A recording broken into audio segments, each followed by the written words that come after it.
Je m'appelle Julie Crène.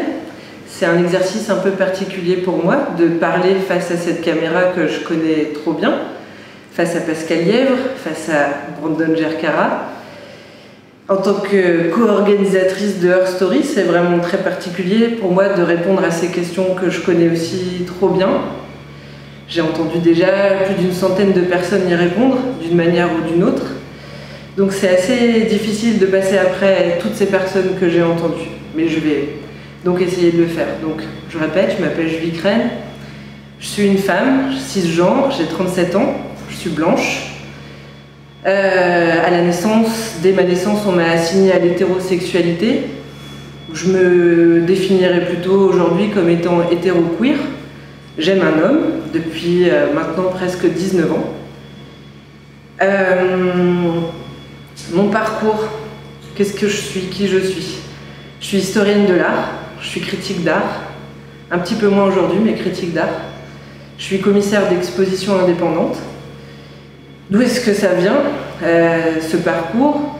Ça vient de loin, de très très loin, puisque en fait je suis née dans un milieu qu'on qualifie de prolo, donc dans un milieu où finalement on n'a pas eu vraiment accès à la culture, on va dire artistique. J'ai eu un formidable accès à la musique grâce à mon papa, mais pas un accès à l'art, on va dire dans les musées, un accès plus classique à l'art. Donc j'ai fait un bac L, en sachant pas vraiment ce que je voulais faire dans la vie, pas du tout même. Après le bac, je suis partie en université pour étudier l'anglais, parce que je savais une chose qui est toujours présente aujourd'hui, c'est que je voulais pas de patron.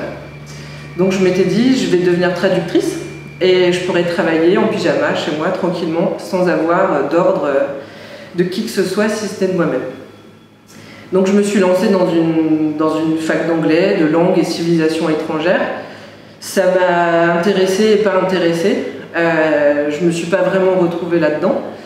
Ça m'a permis d'apprendre l'anglais, mais peut-être pas plus. Et finalement, ce qui m'a intéressé le plus, c'est toutes les semaines, il y avait un cours que je trouvais très étrange, voire très exotique.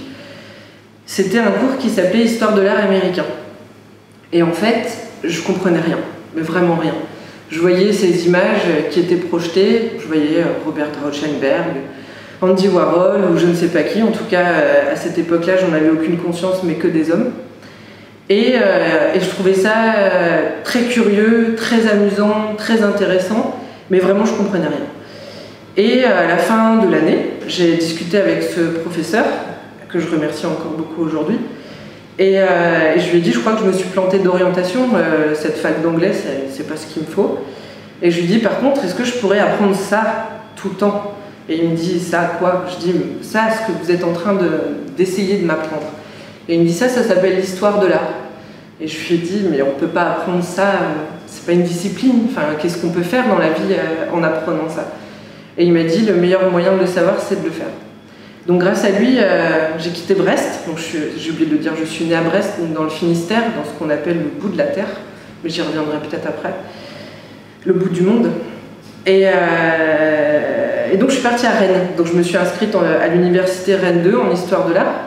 Et là, je sais que ça va parler à beaucoup de monde, parce que cette image, c'est cette sensation quand vous achetez des baskets ou un vêtement, et en fait vous avez l'impression que vous l'avez porté depuis toujours, et vous êtes tellement bien dedans, et ça vous ressemble tellement que c'est juste parfait. Bah, ça m'a fait cette impression-là quand j'ai assisté au premier cours d'histoire de l'art.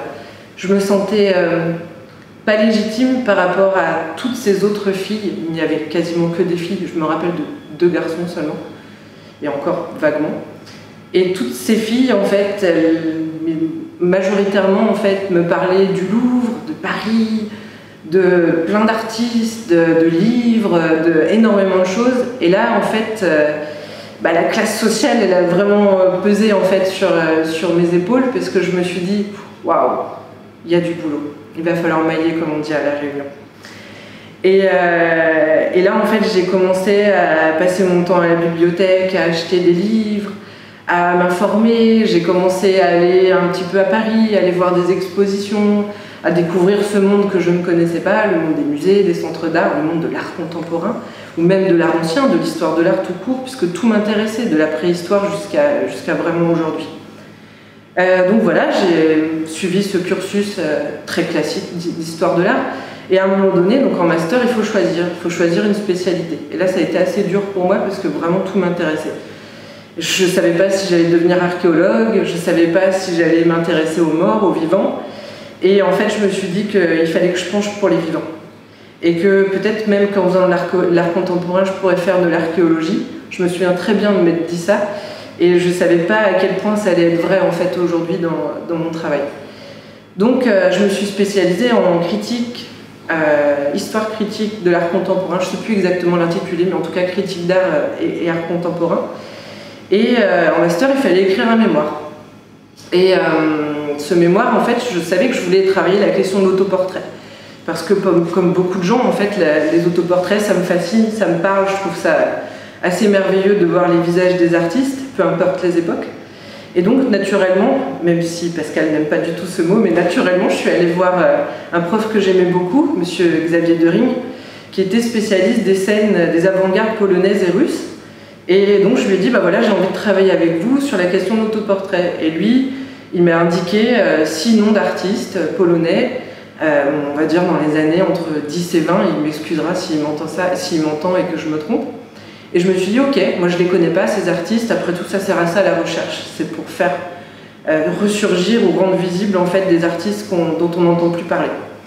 Et voilà, j'ai commencé mes recherches, c'était assez compliqué parce que je trouvais quasiment aucune information sur ces artistes, mais je me suis dit que j'allais y arriver. Et à un moment donné, je me souviens toujours de ce jour-là, on avait eu une rencontre avec les étudiants, et puis il y avait une professeure qui s'appelle Elvan Zabounian, Madame Elvan Zabounian.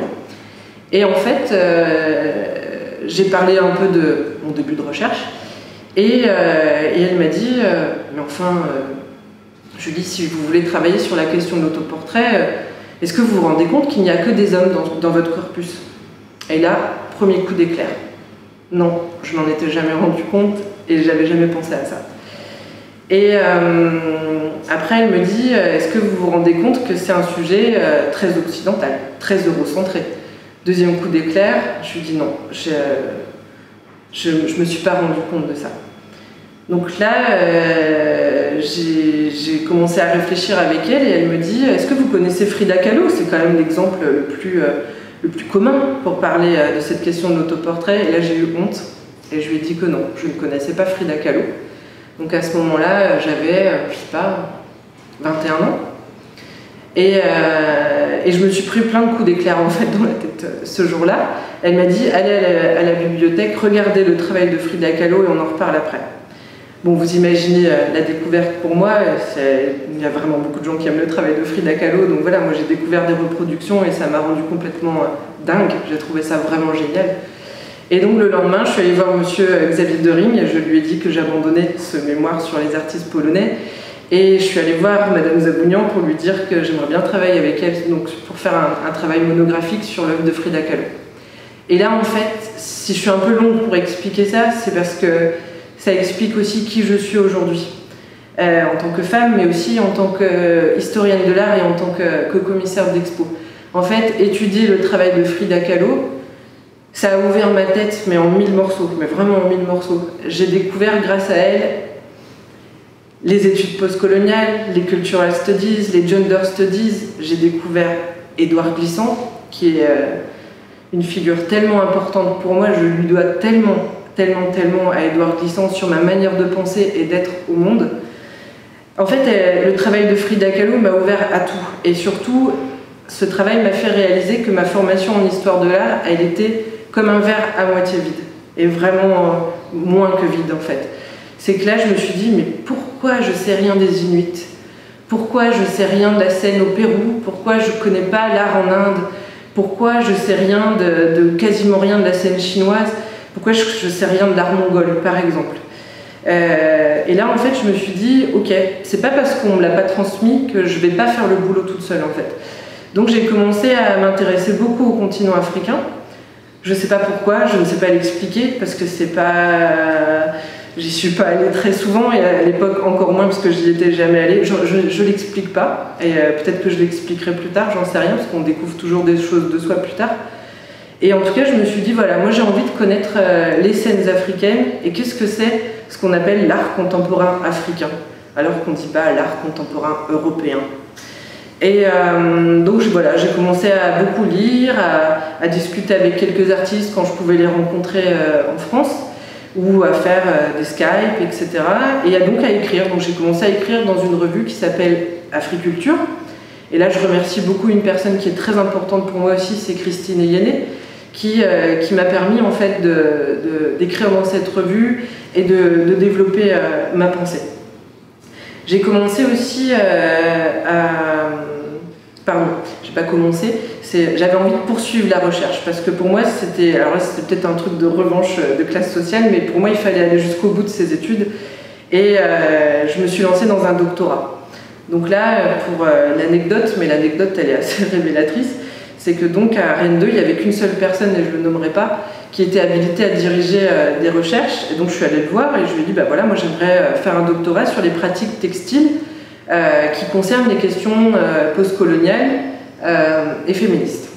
Et en fait, il a eu un sourire ironique, on va dire, et il m'a dit non, ça ne m'intéresse pas. Il m'a dit faites plutôt une thèse sur Tania Mongeau.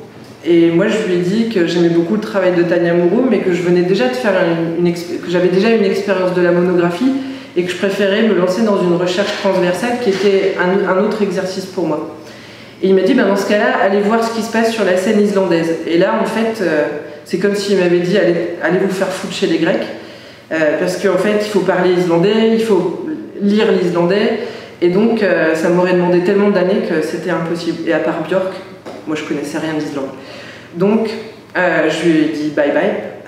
Pendant un an, j'avais mon petit dossier sous le bras ou par email, et j'ai envoyé mon dossier de recherche à plusieurs universités en l'adressant à des personnes en particulier, et heureusement pour moi, au bout d'un certain nombre de mois, Madame Sylviane Leprin, qui est malheureusement décédée aujourd'hui, a cru en ma recherche et m'a accepté dans son labo de recherche à l'université Bordeaux 3. Donc là, ça a été 5 années assez formidables. Souvent, on dit que le doctorat, c'est dur, etc. C'est dur, mais c'est aussi formidable. Et ces 5 années, donc voilà, il y a 2 ans de plus que les 3 ans normales, mais 5 années qui m'ont permis d'apprendre tellement de choses sur ces médiums textiles, sur des scènes. C'est une thèse qui va de 1910 à 2010, qui couvre quasiment tous les continents. C'est un vortex en fait, cette scène, et qui parle de pluralité d'artistes en fait, et de pluralité de manière en fait de s'emparer des questions textiles. Et quand on parle de textile, on parle de corps avant tout. Donc voilà, et pendant cette thèse, parfois on en a un peu marre d'être tout le temps sur le même sujet. Celles et ceux qui sont passés par cette aventure comprennent ce que je suis en train de dire. Et donc je me suis dit, je vais commencer à faire des visites d'ateliers, je vais commencer à rencontrer des artistes, à aller voir plus d'expositions. Donc j'ai commencé à me faire des amis, parce que ça c'est très important dans ma manière de travailler, à me faire des amis. Tous mes amis sont artistes aujourd'hui, je trouve ça assez étonnant, mais voilà, j'ai pas d'autres amis dans la vie qui ne sont pas artistes. Donc petit à petit, voilà, j'ai commencé à créer comme ça ce que souvent j'appelle une famille, et donc à écrire des textes pour les artistes, pour leurs expositions, pour leur site internet, pour toutes sortes de supports, ou même pour moi d'ailleurs, sans forcément les diffuser. Et de là, en fait, sont nées des discussions de comment faire plus pour défendre les artistes. Comment on peut aller plus loin que les mots. Et finalement, l'autre passage dans cette défense et ce soutien et cet accompagnement, finalement, c'est le commissariat d'expo. Donc il y a quelques artistes qui m'ont dit « mais pourquoi tu ne fais pas des expositions ?» Et là, moi, je leur ai dit « mais j'habite à côté de Cherbourg, dans un petit village qui s'appelle Valognes. Je ne fais pas partie d'un réseau à Paris. Je connais personne en fait, enfin mis à part vous, mes quelques amis artistes, je connais personne.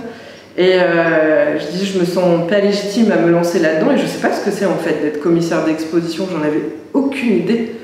Et je savais pas du tout quelle était la méthode. Bon, aujourd'hui, je sais qu'il y en a pas. Et qu'en fait, finalement, chacun a sa propre méthode et qu'on se crée sa propre histoire par rapport à ce métier.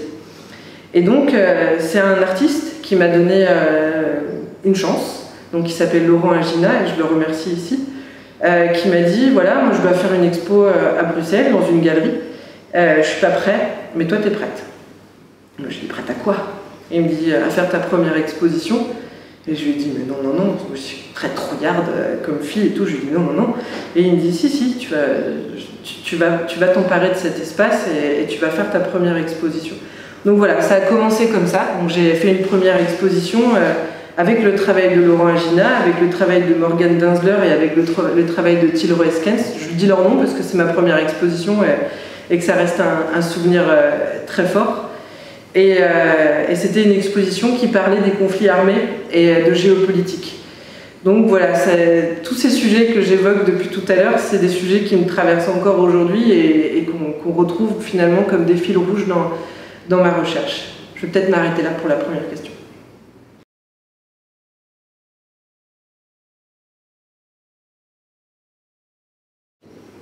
Alors, à l'instant où je suis filmée, je me trouve dans la maison Bédier, à Piton-Saint-Leu, sur l'île de la Réunion. Parce qu'avec Pascal Lièvre, on a cette chance immense de pouvoir réactiver pour la 4e fois Her Story à la Réunion, où depuis une semaine, on est en train de vivre une expérience incroyable.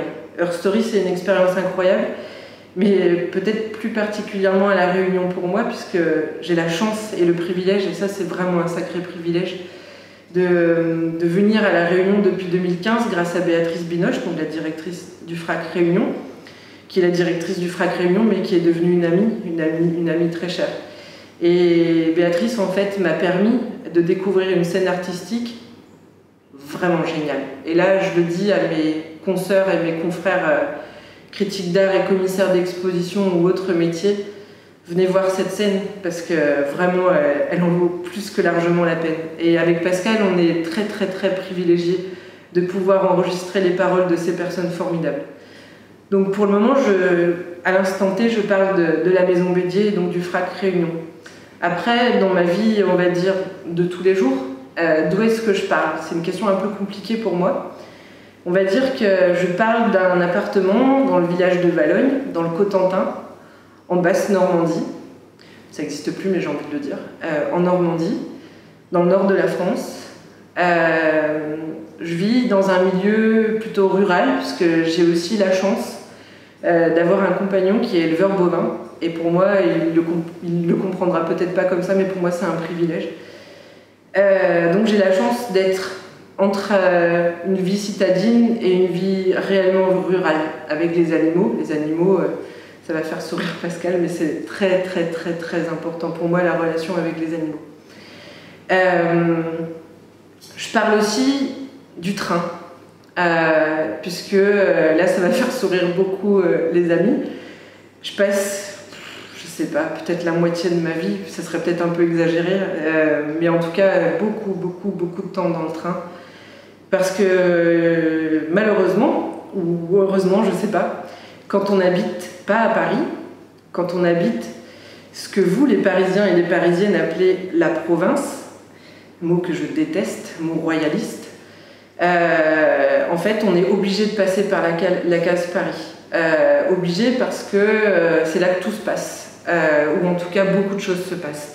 C'est là que la grande majorité des artistes vivent et travaillent. Donc si on veut faire des visites d'atelier, il faut aller à Paris. Après, comme je ne suis pas une fille qui aime ce qui est centralisé, la France, elle est grande, comme dirait Brandon, l'hexagone. Il est grand en fait, cet hexagone. Il y a des villes immenses et des artistes partout. Donc je remercie la SNCF, je leur fais un gros big up. Et j'ai envie de leur dire aussi que je les soutiens dans leur lutte, peut-être pas toutes, mais en tout cas majoritairement toute leur lutte. On a la chance d'avoir le train en France et la chance de pouvoir se déplacer à des prix plus ou moins raisonnables. Donc finalement, je vous parle aussi du train.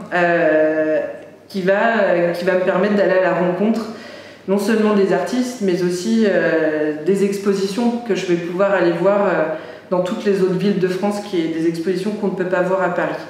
Je tiens aussi à dire que les expositions qu'on ne voit pas à Paris, dans les centres d'art, dans les associations, dans les musées, elles sont souvent beaucoup plus audacieuses, elles sont beaucoup plus dans la recherche, elles sont dans l'expérience et finalement elles sont souvent beaucoup plus stimulantes que ce qu'on peut voir à Paris. Donc là je fais du provincialisme à fond. Je vous parle aussi, d'où est-ce que je vous parle? Je vous parle aussi de, par exemple, Plounéour-13, un tout petit village dans le Finistère, où j'ai passé une grande partie de mon enfance à la plage avec ma grand-mère, avec mon petit frère. Donc je vous parle aussi de là, je vous parle de la Bretagne, même si je ne suis pas du tout, comment on va dire, indépendantiste ou fascinée par la Bretagne, mais c'est de là que je viens, donc j'avais envie juste de dire les deux mots, Plounéour-13, et de rendre hommage à ma grand-mère. D'où est-ce que je vous parle? Je vous parle de la friche et métrope. Je vous parle de Bourges, puisque en fait ça fait 2 ans que j'ai aussi le privilège et la chance d'être commissaire associé à la programmation d'un centre d'art incroyable qui s'appelle le Transpalette, où en fait on me donne une liberté extraordinaire pour parler des problématiques qui me touchent, mais qui touchent aussi les personnes avec qui je travaille à Bourges, avec l'histoire d'un centre d'art tellement politique, mais au sens le plus beau du mot. Donc je vous parle aussi de Bourges. Et ça va vous paraître fou, mais je ne me souviens plus de la suite de la question. Ah oui, comment je m'engage auprès d'un territoire. Comment je m'engage? Par toutes les manières dont je viens de parler. Je crois qu'en fait, je m'engage principalement vers une scène artistique, une scène que je trouve vraiment formidable, et que j'ai pas fini et que je finirai jamais d'explorer.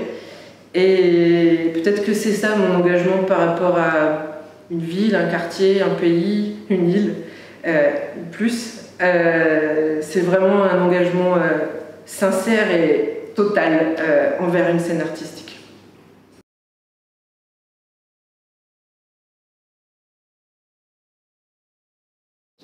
Alors à qui je m'adresse? J'ai envie de dire que, et je le dis souvent, qu'à travers les expositions et les textes, je m'adresse à mon petit frère.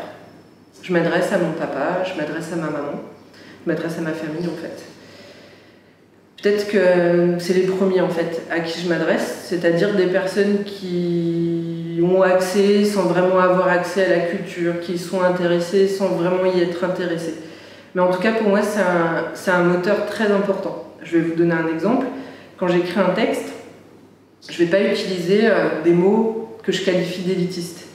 Des mots qui vont faire que l'art contemporain va rester l'art contemporain dans tous les stéréotypes qu'il peut avoir dans l'imaginaire collectif. C'est-à-dire que je voudrais que quand quelqu'un lit mon texte, si quelqu'un les lit, qu'une petite fille de 10 ans puisse comprendre le texte comme un grand-père de 90 ans.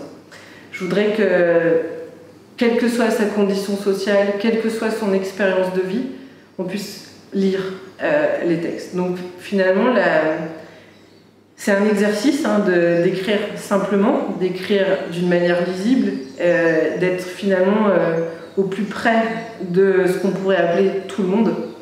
Mais j'y tiens vraiment. Je ne veux même pas utiliser un mot que je comprendrais qu'à moitié moi-même, ou des concepts que je ne maîtriserais pas totalement moi-même, parce que finalement ça serait trahir les personnes qui sont concernées, c'est-à-dire les lecteurs, les lectrices. Idem pour les expositions.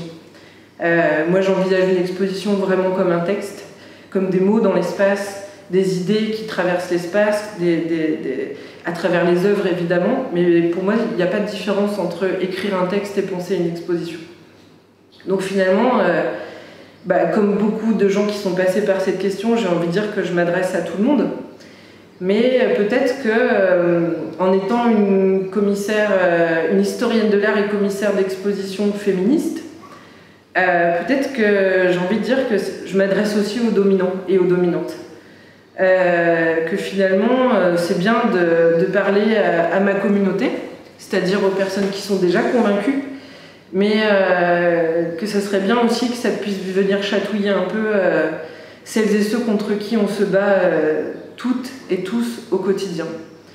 Donc finalement peut-être que, je prends un exemple, faire une exposition avec que des femmes artistes, ça m'est arrivé plusieurs fois, je trouve pas que ce soit une réponse, je trouve pas que ce soit une solution, mais pour moi c'est un coup de poing sur la table. C'est que en fait je suis une fille très en colère, très en colère. Et c'est une colère très rentrée, c'est une colère moteur.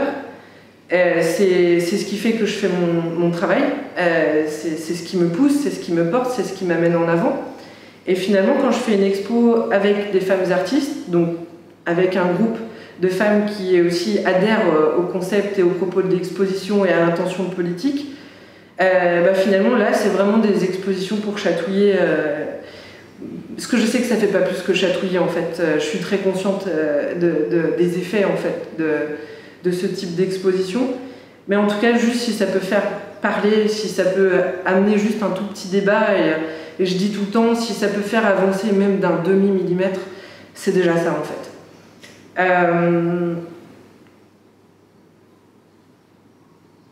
Pardon, je bloque. J'ai oublié la question. C'est à qui je m'adresse? Ah, l'engagement personnel. Non mais il faudra couper ça. Vu que j'ai fait un silence, c'est l'engagement utile. Je pourrais couper. Donc c'était la troisième question, on est d'accord? Ouais. Personnel et au collectif. Personnel et au collectif. Mais comme j'ai fait un silence, je pense que tu pourras... Oui, tu peux juste... Je me rappelle plus de tes mains, mais moi c'est mains là, comme ça. Sinon, mets ton main noire. Ok. Par rapport à l'engagement, est-ce qu'il est personnel et ou collectif? Il y a un slogan féministe que j'aime particulièrement, et d'ailleurs j'envisage de me faire tatouer le bras avec cette phrase, qui est « The personal is political ». Donc, évidemment, tout ce que je fais part de moi, tout ce dont je parle me concerne pas forcément, mais en tout cas, j'en suis une alliée, si ça me concerne pas directement. Et forcément, tout ce qui est personnel a une portée politique et donc une portée collective.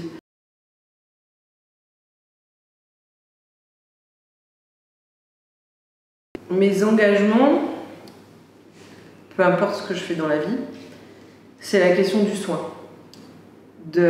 C'est un mot qui est très important pour moi, de prendre soin. De prendre soin des autres, de prendre soin de mes amis, de prendre soin des artistes, de prendre soin de leurs œuvres, de prendre soin des mots, de prendre soin de celles et ceux qui vont lire, de celles et ceux qui vont voir les expositions. Donc je pense que ça c'est un engagement, c'est le soin. Après, la mise en pratique de cet engagement, j'en ai déjà un peu parlé, je vais peut-être pas m'étendre sur cette question, c'est les mots, donc les textes, ce sont les mots, pardon, et ce sont les expositions. Donc c'est deux formats différents, mais je l'ai déjà dit, qui pour moi se complètent assez harmonieusement. Et les expositions, pour moi, une exposition, c'est un espace politique, ça ne peut pas être autre chose. C'est très personnel ce que je dis, hein, évidemment, c'est pas une vérité, et comme dit Pascal, la vérité n'existe pas. Donc, pour moi, l'exposition est un espace profondément politique, un espace public dans lequel, moi, en tant que commissaire, ou nous, en tant que co-commissaire, parce que j'aime beaucoup travailler en co-commissariat, c'est une expérience différente mais très enrichissante. D'ailleurs, je fais un petit salut à Franck Lamy et à Amélie Lavin, avec qui c'est toujours un bonheur de travailler. Donc, en tant que commissaire, pour moi, cet espace politique, il doit porter un propos, des propos clairs, donc sur les questions qui m'animent, les questions féministes, les questions de genre, les questions décoloniales, la question des pluralités de corps. Et là, mes engagements, ils sont aussi très clairs. Et souvent, ça crée des débats, puisqu'on peut ne pas adhérer à mes engagements. C'est-à-dire qu'une exposition collective, c'est une exposition où il y a la parité. C'est une exposition où il y a autant d'hommes que de femmes dans l'exposition. Hommes cisgenres, hommes transgenres, personnes intersexes. C'est très binaire cette question de la parité, j'en suis consciente. Je sais que c'est pas parfait comme solution, mais pour moi c'est une stratégie. J'en ai plus que marre de ces expositions collectives où on va voir 15 artistes, où il n'y aura seulement qu'une seule femme, 2 femmes, 3 femmes, même 5 femmes, ça me va pas. Ça me met tellement en colère. Et là, je m'adresse vraiment à mes collègues directeurs, directrices, commissaires, toutes les personnes qui sont acteurs et actrices de ce milieu de l'art contemporain. Faites gaffe en fait à ces questions parce que c'est vraiment pas, c'est plus supportable en fait. C'est vraiment plus supportable. On peut pas voir des expositions où il y a uniquement des hommes artistes, et encore de quoi on parle, des hommes blancs, des hommes qui ont plus de 40 ans, des hommes qui sont finalement aussi des dominants. Je veux pas généraliser, évidemment tous les hommes blancs de plus de 40 ans sont pas des dominants. J'en ai un devant moi et j'en connais plein. Mais finalement, on retrouve quasiment toujours les mêmes. On a la chance de vivre dans un pays, je parle de la France, qui a une pluralité de corps qui le constitue, qui a une histoire violente, ok, et cette histoire, en fait, elle résulte à une société tellement géniale, en fait. Enfin, je sais pas, on a la chance de vivre dans un pays où on peut parler plein de langues, où les communautés sont diverses, où je sais pas, vous sortez dans la rue, évidemment, il n'y a pas que des personnes blanches, et je ne comprends pas, et je ne comprendrai jamais pourquoi ces expositions d'art contemporain sont constituées à 99% de femmes et d'hommes blancs et blanches. Donc, ça, c'est un de mes engagements aussi très profonds, de veiller aux questions de genre, aux questions de race, les questions de classe. J'ai envie de dire, les artistes riches, j'en connais pas beaucoup. Être artiste, c'est aussi être précaire pour la grande majorité. Mais je vais pas. On pourrait faire tout un autre portrait sur la condition des artistes, dont j'admire le courage, mais vraiment, c'est hyper courageux d'être artiste et de dévouer sa vie à l'art quand on sait que les conditions de vie des artistes sont aussi fragiles et aussi précaires. Voilà, je pense que ça, c'est mes engagements les plus importants en tant qu'historienne de l'art et commissaire d'exposition. Et je pense que j'ai aussi parlé des modalités d'action. Donc, voilà. J'ai presque envie de rire, parce que là, on se trouve dans un dispositif pleinement féministe qui s'appelle Her Story, où, avec Pascal Lièvre, on donne la parole à tous et à toutes sur les questions de genre, les questions de féminisme, les questions d'expérience personnelle, de vie, en fait, de vie au pluriel. Et donner la parole, pour moi, c'est un acte féministe éminent, que d'être tous les deux, en fait, les passeurs et les passeuses, d'être une plateforme, en fait, pour toutes ces voix tellement formidables. Évidemment que je suis féministe, je le suis depuis maintenant plusieurs années, je le suis à chaque endroit de ma vie. Pour moi, être féministe, j'ai déjà parlé de la question du soin, mais c'est ça en fait. Pour moi, être féministe, c'est prendre soin du vivant. Peu importe en fait à quelle espèce on appartient, peu importe dans quelle zone géographique on vit, enfin, toutes ces carcans qu'on nous met, toutes ces assignations. Pour moi, être féministe, c'est ça, c'est prendre soin des autres, de tous les autres et de toutes les autres. C'est d'être bienveillant. La question de la bienveillance, c'est vraiment, mais tellement nécessaire, tellement fondamental. C'est d'être hospitalier et hospitalière. En ce moment, je me sens... Parce qu'évidemment, je ne suis pas toujours féministe de la même manière. Quand j'ai commencé à développer mon féminisme, il était à des millions de kilomètres de celui que je suis aujourd'hui. En ce moment, je me sens très écoféministe, donc c'est-à-dire dans les questions environnementales et les questions féministes. Mais je me sens aussi très féministe intersectionnelle, parce que pour moi, le féminisme ne concerne pas seulement les femmes, absolument pas en fait, il concerne tous les genres. C'est un féminisme inclusif, c'est un féminisme qui concerne peut-être d'ailleurs avant tout les hommes. Pour moi, être féministe, c'est aussi trouver les alliés. Et les alliés des féministes, on va dire historiques, ce sont les hommes. Je suis féministe queer parce que je pense à toute cette magnifique communauté de corps marginalisés, ostracisés, et je ne comprendrai jamais pourquoi en fait. Il y a beaucoup de pourquoi dans mon féminisme, de pourquoi on crée des différences, des violences, des dominations. Je ne comprends pas en fait ce système, je ne comprends pas cette manière de penser et je ne la comprendrai jamais. Je ne comprends même pas quel plaisir en fait on peut retirer de ces enjeux de pouvoir. Je ne comprends pas ce que c'est avoir du pouvoir, même si je sais qu'à travers mon travail j'en ai.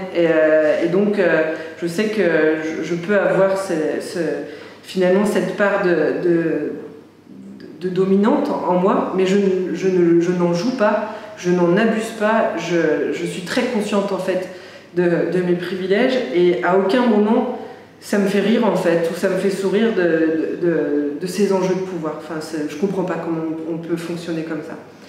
Donc voilà, mon féminisme il est pluriel, il est mouvant, il est fluide, il est... Je sais pas, je trouve que c'est par rapport à cette colère dont je parlais, il guérit aussi cette colère, même si tous les jours il y a toujours quelque chose qui me met en colère et que malheureusement ça s'auto-nourrit. Mais le féminisme me permet, comme la pensée d'Édouard Glissant, que je trouve extrêmement féministe, dans ses mots et dans sa manière de penser, ça m'aide aussi à comprendre qui je suis, qu'est-ce que c'est ma toute petite place dans ce grand monde et comment je me comporte dans les relations avec les autres. Donc pour moi c'est ça, pour moi le féminisme ou les féminismes ce sont des outils en fait pour vivre mieux avec les autres.